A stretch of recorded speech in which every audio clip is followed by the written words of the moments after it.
Good evening, my fellow infected psychopaths. Today, I'll be injecting you with the insanity that is my voice. Let's get started.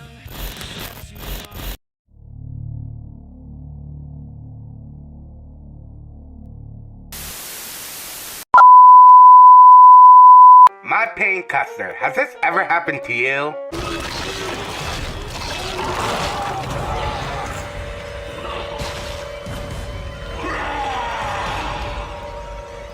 Try and relax in the fun winterscape known as Atlantis, but just can't due to the pesky necromorphs. From the makers that brought you the Havoc, the Elite Pistol brings you a whole new weapon that'll surely take care of the pesky undead space dwellers.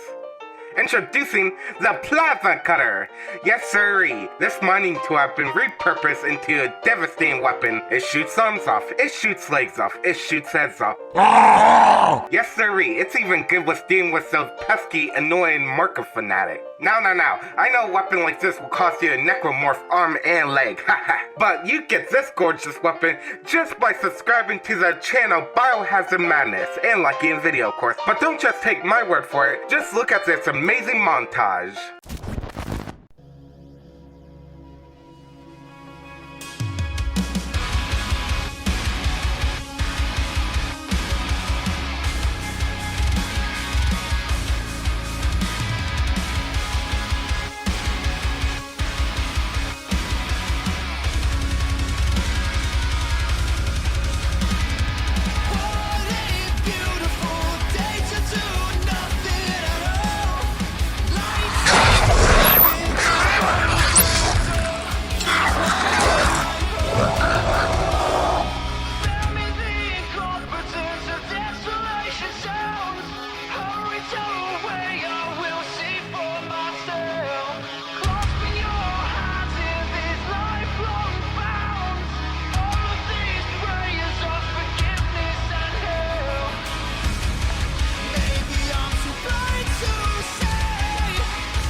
This, my fellow infected psychopaths, is the much-awaited Plasma Cutter from the iconic game franchise Dead Space. This once viable tool was used to mine precious ores and minerals, but is now used to deal in the bloodthirsty necromorphs. The weapon took me a while to build. You see, I want to do a design of the Plasma Cutter from Dead Space 2 and 3. What made it difficult was trying to build apart the guns that was able to move 90 degrees and back again. At first I thought I could do it electronic wise. I attempted, the keyword attempted, to use a servo motor and let me tell you, I cannot code. Don't get me wrong, I'm good with basic electronics, but that's as good as my smooth brain self can do. So, Since coding was too complex for Mr. Simple Brain over here, I decided to use a 5-5 timer circuit. I figured if it worked well with the last Dead Space weapon, then maybe it might work with the plasma cutter. And it did, technically. Let me explain. You see, I was able to wire it where it can move into a 90-degree angle, but that's all I could get it to do. I couldn't make it move back into its previous position. So, after burning through my supply of solder and wire, I decided to just say screw it and just made the parts that's supposed to move mechanical. The parts that move is attached to 4 Technic pulleys that are made into a cylindrical shape. Attached to the cylindrical tape is a Technic axle that is also attached to a gear system. One of the gear has a Technic knob attached to it. That way I can manually turn the end of the weapon.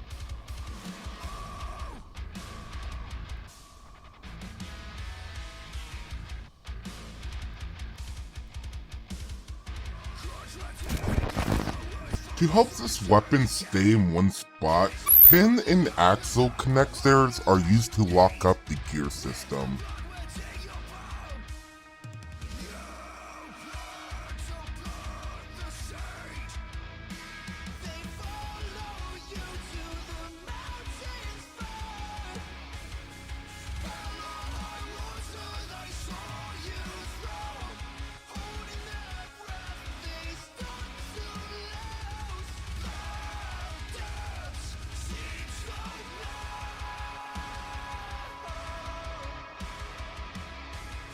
On one end of the cylinder is attached a half-length connector.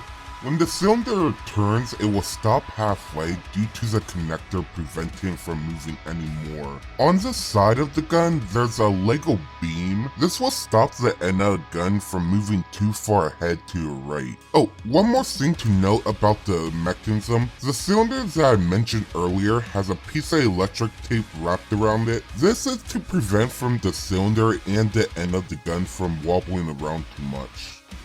Originally, the shooting mechanism was a lot different.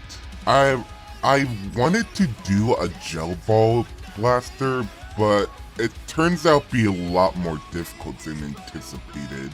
So I ended up using a very old Lego gun mechanism that I built a while back. The shooting mechanism isn't anything special. It's actually the same mechanism from my very first semi-automatic Lego pistol build. How it works is very simple. The magazine is designed to hold these LEGO 42003 Technic axle and pin connectors, with a rubber band tied to it. The rubber band part of the ammunition will latch on the end of the magazine, which will also be pulled back, and get hooked on the axle part of the magazine.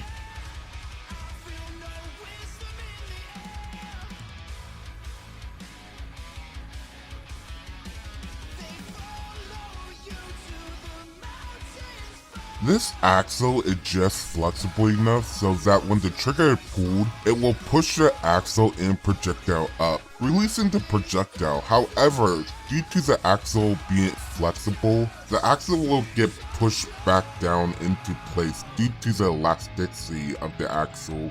Once I let go of the trigger, it will no longer be blocking the other projectiles, and the projectiles will be able to move forward, be able to reset the gun, allowing me to pull trigger again. There is one more feature of the weapon. In the game franchise, the plasma cutter had a laser aim system, so I figured mine shouldn't be no different.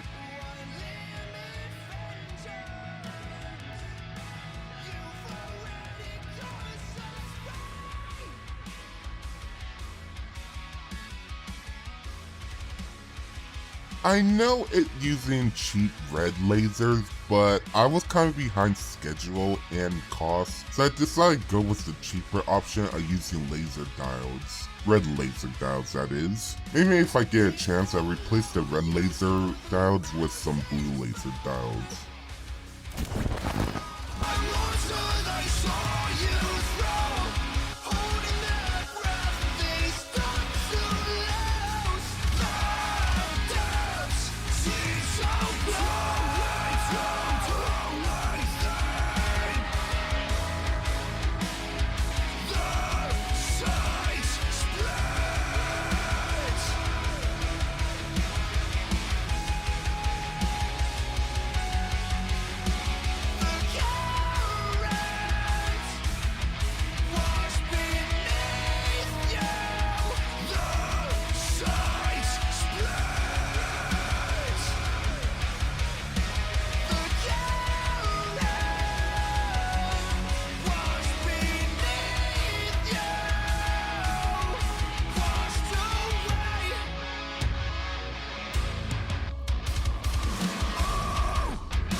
distance is 9 feet or 2.7432 meters.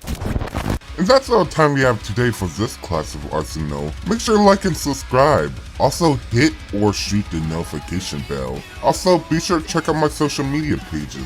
Link in description of course. Until next time, see you later you psychopaths.